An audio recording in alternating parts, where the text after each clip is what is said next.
Assalamualaikum warahmatullahi wabarakatuh. Selamat malam semuanya. Kami dari kelompok 3 ingin mempresentasikan tugas analisis dan desain sistem berorientasi objek. Saya sendiri sebagai moderator, Nandang Saifullah, dan di sebelah kanan saya ada Malikil Jamal, dan di sebelah kiri saya ada Adam Mustarik. Dan kami akan menjelaskan apa itu function decomposition dan flow of words dan object oriented. Dan saya mempersilahkan Adam Mustarik untuk mempresentasikannya. Terima kasih sudah memberikan waktu kepada saya untuk menjelaskan materi kali ini. Di sini saya akan menjelaskan mengenai apa itu function decomposition, yaitu sebuah metode pengembangan sistem dengan cara memecahkan sistem menjadi subsistem yang lebih kecil.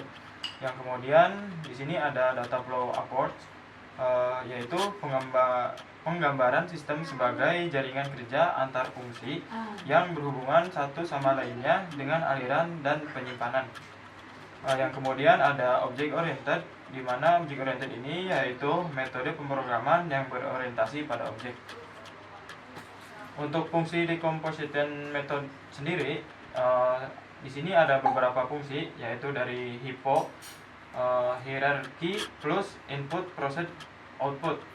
Yang kemudian ada SR atau stepwise refinement atau ISR, iterative stepwise refinement.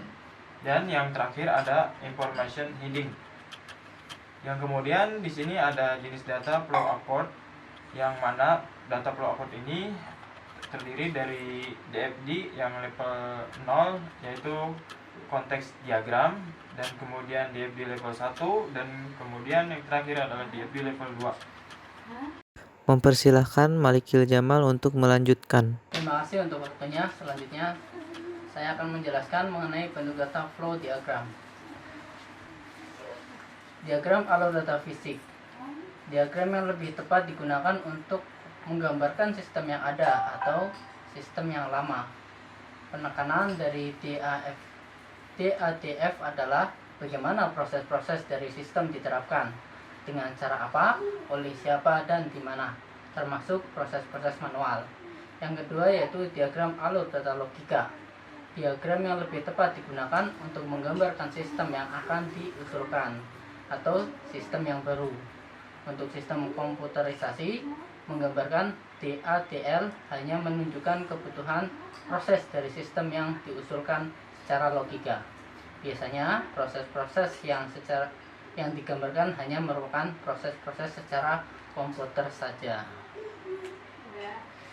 Yang selanjutnya yaitu mengenai prinsip object oriented. Prinsip object oriented dibagi menjadi 4. Yang pertama yaitu encapsulation atau pengikatan data atau metode berbeda yang disatukan atau dikapsulkan. Yang kedua yaitu abstraction atau memerintahkan suatu fungsi tanpa harus mengetahui bagaimana fungsi tersebut bekerja. Selanjutnya yaitu interaction, yaitu membentuk kelas baru yang memiliki fungsi turunan mirip dengan fungsi yang ada sebelumnya. Dan yang terakhir yaitu polymorphism, yaitu kemampuan suatu pesan atau data untuk diproses lebih dari satu bentuk. Dan kelebihan dari object oriented dibagi menjadi 3. Yang pertama yaitu parallel development, yaitu membangun kelas tersendiri lalu menggabungkannya.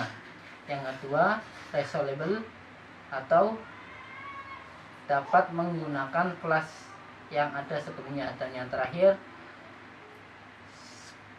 scalability, yaitu mempermudah kebutuhan program yang lebih luas atau rumit. Yang terakhir yaitu akan menjelaskan mengenai kekurangan object oriented. Ada beberapa kekurangan, yaitu yang pertama tidak efisien. Mengapa? Karena memakan lebih banyak daya pada CPU. Yang kedua, manajemen data yang ketat, yaitu perlunya kontrol yang cukup ketat terhadap kode-kode tersebut. Dan yang terakhir, kekurangannya adalah kemungkinan duplikasi, yaitu mengembangkan program baru yang telah ada sebelumnya menjadi program yang lebih mudah. Mungkin seperti itu penjelasan mengenai online test. Sekian dari kelompok kami, hanya itu yang bisa kami jelaskan dari materi kali ini. Mohon maaf jika ada kata-kata atau omongan yang berkenan di hati. Mohon dimaafkan. Wassalamualaikum warahmatullahi wabarakatuh.